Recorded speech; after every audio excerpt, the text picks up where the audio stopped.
Hello dear student, कैसे हैं आप सब? बढ़िया हैं। चलिए, बहुत अच्छी बात है कि आप सब ठीक ठाक हैं। और क्लास हमारी जो है शुरुआत की 2 क्लास हो चुकी है और उन दोनों क्लासेज में हमने त्रिकोणमिति के निचले पृष्ठ से जानने का प्रयास किया कि कैसे क्या चीज़ें हैं जिसे हमें सबसे पहले जानने की आवश्यकता है। मैंने जो चीज़ें आपको बताई वो क्या था कि मैंने सीधा ये आपको बताया कि यदि हम बात करें साइन की कि साइन थीटा तो वो 1 कॉसेक थीटा हो जाता है, और यदि हम कॉसेक थीटा की बात करें तो उल्टे होने की वजह से ये 1 साइन थीटा हो जाता है। यदि हम कॉस थीटा की बात करें तो ये 1 सेक थीटा हो जाता है, और यदि सेक थीटा की बात करें तो 1 कॉस थीटा। यदि हम टेन थीटा की बात करें तो 1 कॉट थीटा, और यदि कॉट थीटा की बात करें तो 1 टेन थीटा। ये इतनी चीज़ों पर हमारी चर्चा हुई। हमने समकोण त्रिभुज में sine cos tan cot sec cosec का लाल बटे कक्का के आधार पे अध्ययन किया कि क्या होता है। यदि साइन बराबर लंब बटे कर्ण होता है तो कॉसेक बराबर कर्ण बटे लंब हो जाएगा। यदि कॉस बराबर आधार बटे कर्ण होता है तो सेक बराबर कर्ण बटे आधार हो जाएगा, और यदि टेन बराबर लंब बटे आधार होता है तो कॉट बराबर आधार बटे लंब हो जाएगा। इन सब चीज़ों के विषय में चर्चा हमारी हो चुकी है। तो इन्हीं से रिलेटेड आपकी पहली प्रश्नावली है त्रिकोणमिति की, जिसको आज हम जानते हैं कि वो किस तरीके से उन प्रश्नों को किस तरीके से हमें हल करना है।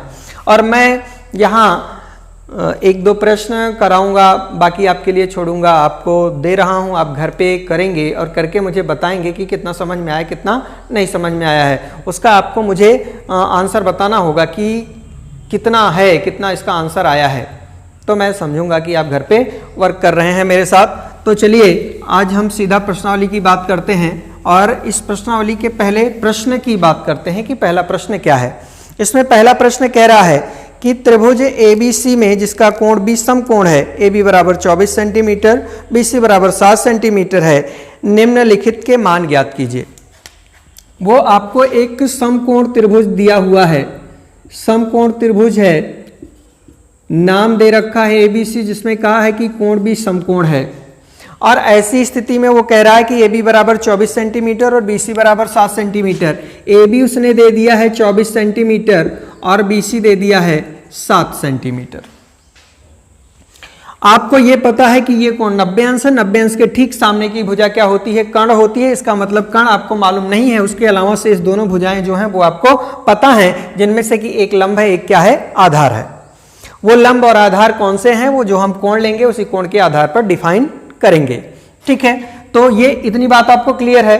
अब यहां मैंने आपको बताया कि जब 2 भुजाएं आपको पता है तो तीसरी निकलेगी कैसे? इसके लिए आपको पाइथागोरस प्रमेय लगाना होगा, और पाइथागोरस प्रमेय यदि हम लगाएंगे तो उसके अकॉर्डिंग हम तीसरी भुजा का मान निकाल सकते हैं। तो यहां पर हम यदि AC स्क्वायर की बात करें तो वो क्या हो जाएगा?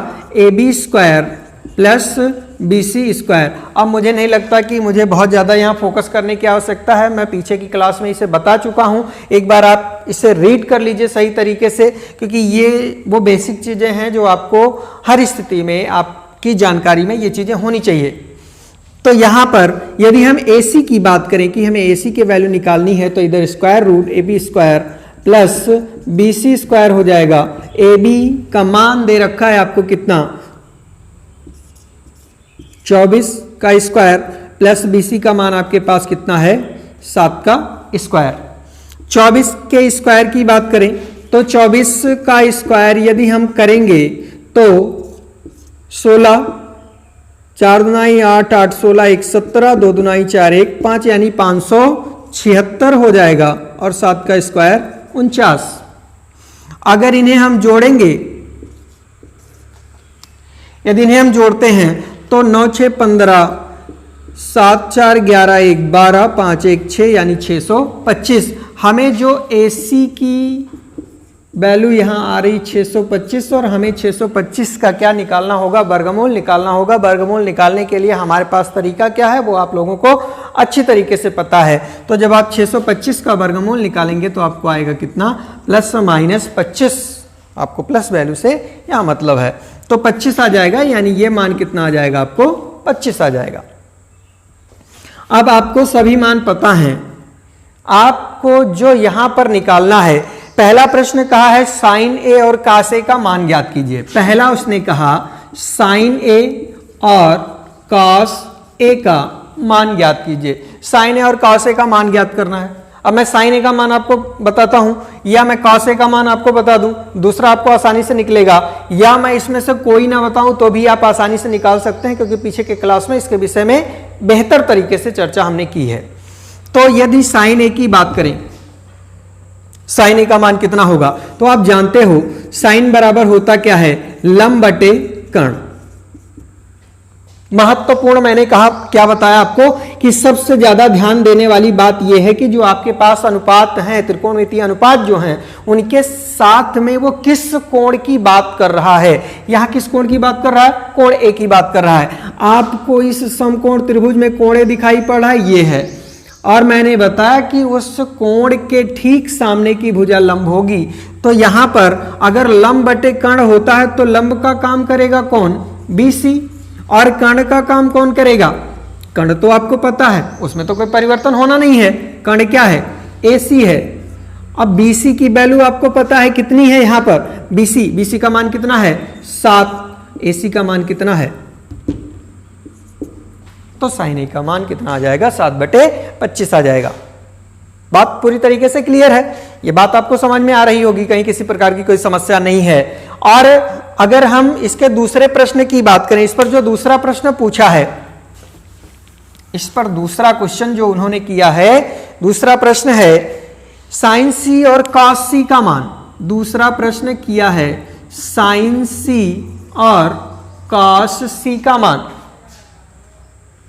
तो चलिए हम कॉस सी की बात कर लेते हैं, साइन सी आप निकालेंगे, कॉस सी, कॉस बराबर होता क्या है। अब आप वही फार्मूला, वही ट्रिक याद रखिए, थोड़ा सा अपने दिमाग में बैठा के रखिए, नहीं तो कोई ट्रिक याद करने की जरूरत नहीं, आप 2 से 3 बार प्रैक्टिस करेंगे घर पे, चीजें आपको आसानी से क्लियर हो जाएंगी, कोई समस्या नहीं है इसमें।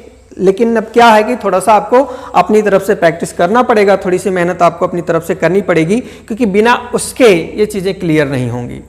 तो यहां की बात करें कास, अब आप यदि ध्यान करें लाल बटा कक्का हमने पढ़ा था, तो उसमें से कास बीच में आ रहा था और बीच में क्या आ रहा है, ए और के आ रहा है, तो आधार बटे कर्ण हो जाएगा, आधार बटे कर्ण। अब आधार, यहां ध्यान दीजिए किस कोण की बात वो कर रहा है, सी की बात कर रहा है। सी कोण ये है आपका, और सी कोण की यदि बात कर रहा है तो सी कोण मैंने बताया कि जिस कोण की बात करता है उसके ठीक सामने लंब होता है, लेकिन उससे सटा हुआ क्या होता है, आधार। तो यहां पर इसके लिए आधार क्या हो जाएगा, BC हो जाएगा, लंब क्या हो जाएगा, AB हो जाएगा। बात क्लियर है। आपको है आधार बटे कर्ण, इसका मतलब आधार चाहिए, तो आधार इस कोण के लिए आधार क्या हो जाएगा, BC हो जाएगा। कर्ण क्या है, AC है। BC का मान आपको कितना है, 7 है, AC का मान आपको कितना है, 25 है। तो यहां से इस तरीके से आप cos C का मान निकाल सकते हैं। यह बात आपको पूरी तरीके से क्लियर है। तो sin C का मान आप निकालेंगे, निकाल के बताएंगे मुझे कि कितना समझ में आपको आया है।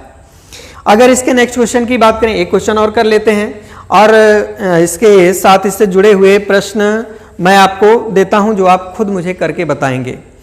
इससे जुड़ा हुआ एक प्रश्न और है दूसरा, यदि हम इस पर दूसरे प्रश्न की बात करें तो दूसरा प्रश्न क्या कह रहा है कि उन्होंने एक समकोण त्रिभुज दे रखा है, एक समकोण त्रिभुज दे रखा है।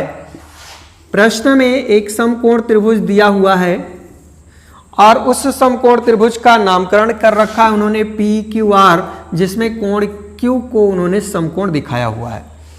आगे कह रहा है इसमें कि आकृति में tan P minus cot R का मान ज्ञात कीजिए, जहां कोण Q 90 अंश है और PQ का मान 12 सेंटीमीटर तथा PR का मान 13 सेंटीमीटर है। PQ का मान 12 सेंटीमीटर दे रखा है और PR का मान 13 सेंटीमीटर दे रखा है उन्होंने।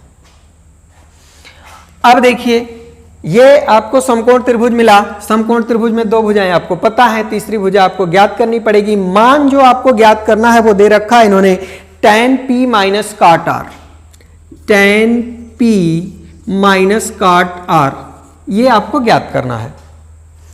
अब tan p minus cot r यदि आपको ज्ञात करना है तो सबसे पहले तो आपको तीनों भुजाओं की जानकारी, तीनों भुजाओं क्या, हमें रेशियो में 2 ही भुजा की आवश्यकता होती है, लेकिन ध्यान दे तो tan में लंब और आधार का रिलेशन चलता है tan और cot में। अगर लंब और आधार का रिलेशन चलता है तो हमें कर्ण मालूम है, लंब और आधार इन दोनों में से कोई एक नहीं मालूम है, इसका मतलब दोनों की जानकारी हमें लेनी होगी। और ऐसे के लिए हमें पाइथागोरस प्रमेय लगाना होगा। पाइथागोरस प्रमेय में यदि हम क्यू आर का मान निकालेंगे तो क्यू आर स्क्वायर बराबर हो जाएगा P R square minus P Q square हो जाएगा। तो यहां से यदि हम क्यू आर की वैल्यू निकालेंगे तो root over P R square minus P Q square हो जाएगा। पी आर की वैल्यू आपको पता है कितना है, 13 का स्क्वायर, और पी क्यू की वैल्यू भी आपको पता है कितना है, 12 का स्क्वायर।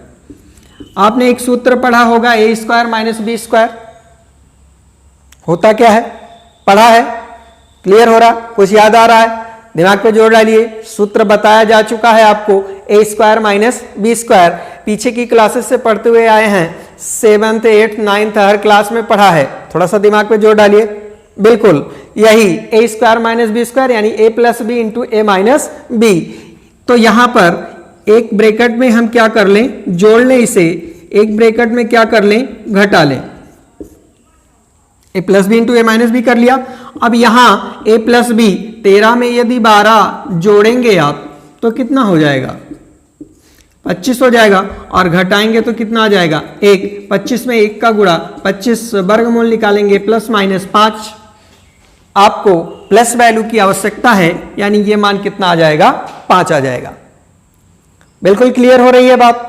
अब आपको जो निकालना है, निकालना क्या है, tan p minus cot r, सीधा सीधा आप मान रख दीजिए, बस कुछ करना नहीं है। tan बराबर लंब बटे आधार होता है, आपको पता है, तो लंब बटे आधार ये होता है, आप जानते हैं, और काट का मतलब है आधार बटे लंब। ध्यान से देखिएगा, यहां बात आपको पूरी तरीके से क्लियर होनी चाहिए। लंब बटे आधार tan बराबर होता है, काट उसी का उल्टा है, तो आधार बटे लंब हो जाएगा। यहां tan p की यदि बात करें, tan p किस कोण की बात कर रहा है, वो p की बात कर रहा है, p कोण का मतलब ये हो गया, इसके ठीक सामने की भुजा क्या हो जाएगी, लंब हो जाएगी। समझ रहे हैं, इसके ठीक सामने की भुजा लंब, ठीक सामने कौन सी भुजा है, क्यू आर, तो यानी कि क्यू आर आपका क्या हो जाएगा, लंब हो जाएगा। आधार क्या हो जाएगा, उस कोण से सटी हुई भुजा, किस कोण से, पी कोण से, तो पी कोण से सटी भुजा क्या है, पी क्यू है, यानी ये पी क्यू हो जाएगा।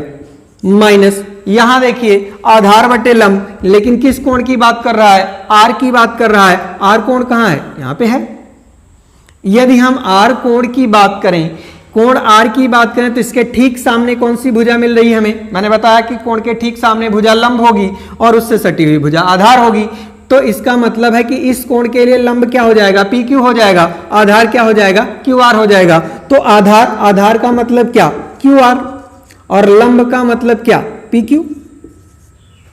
बिल्कुल बात समझ में आ रही है। अब यहां क्यू आर वैल्यू आपको पता है, क्यू आर की वैल्यू कितनी है वो यहां पर देख लीजिए, इसमें सब सारी वैल्यू आइडेंटिफाई की गई हैं, वो आप देख सकते हैं। तो क्यू आर का मतलब ये, यानी ये वैल्यू कितनी है, 5, पी क्यू का मतलब 12, 5 बटे 12, क्यू आर का मतलब कितना है, क्यू आर का मतलब 5 बटे, तो 5 बटे 12 माइनस 5 बटे 12, यदि ये हम माइनस करेंगे तो सेम माइनस हो रहा है, तो वैल्यू क्या आ जाएगी, सन्नाटा हो जाएगा, नील बटा सन्नाटा इज इक्वल टू कौन कौन सा घाट, वो आपको पता है। तो इस तरीके से हम ऐसी वैल्यूज को ज्ञात करेंगे। प्रश्न मैं आपके लिए छोड़ता हूं, आप मुझे निकाल कर दिखाएंगे इसी प्रश्न पर, ठीक इसी प्रश्न पर, इसी प्रश्न को सॉल्व करते हुए आप मुझे दिखाएंगे sine R plus tan p, sine R plus tan p निकाल के दिखाएंगे, और इसी पर दूसरा मुझे निकाल के दिखाएंगे cos square p minus sine square r, cos square p minus sine square r। तो ये दो प्रश्न आप मुझे इसके आधार पर निकाल कर दिखाएंगे, बताएंगे कि कितना समझ में आया है, कितना नहीं समझ में आया है। ठीक है, तो मुझे उम्मीद है कि ये चीज़ें आपको बेहतर तरीके से समझ में आई होंगी और इस त्रिकोणमिति के एक एक प्रश्न को मैं आपको सॉल्व कराऊंगा और उम्मीद करूंगा कि वो चीज़ें आपको बेहतर तरीके से समझ में आएंगी। किसी प्रकार की कोई समस्या रह जाती है तो आप मुझे इसके विषय में ज़रूर अवगत कराएंगे।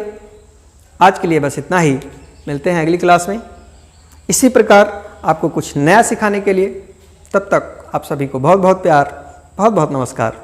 जय हिंद।